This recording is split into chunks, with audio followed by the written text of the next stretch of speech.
Okay, we're talking about pulmonary emboli and the potential for medical malpractice cases. A pulmonary embolus is literally a blood clot that goes and lodges into the heart and then up into the lungs, which causes a person to have difficulty exchanging air and can even cause sudden death.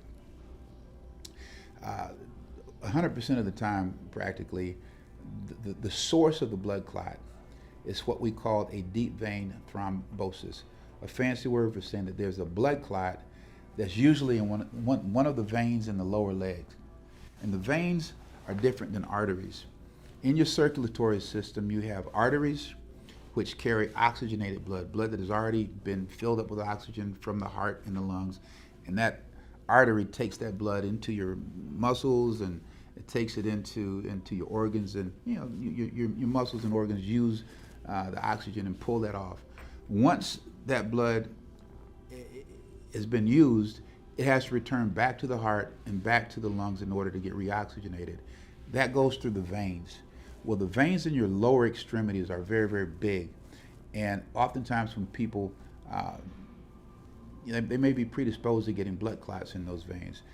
If you sit on a plane for a long period of time and don't get up and move around, or for that matter, if people have a pre-existing cancer. Cancer is a predisposition toward having blood clots.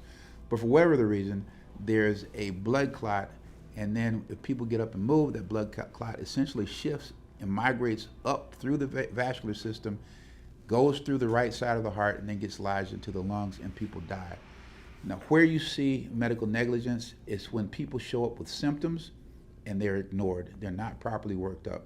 The symptoms that are typically associated with a deep vein thrombosis, the DVT, is pain in the legs, pain, swelling, usually in the calf area. You squeeze the calf, and that's called a Yeoman sign. But there are other symptoms that are associated with deep vein thrombi.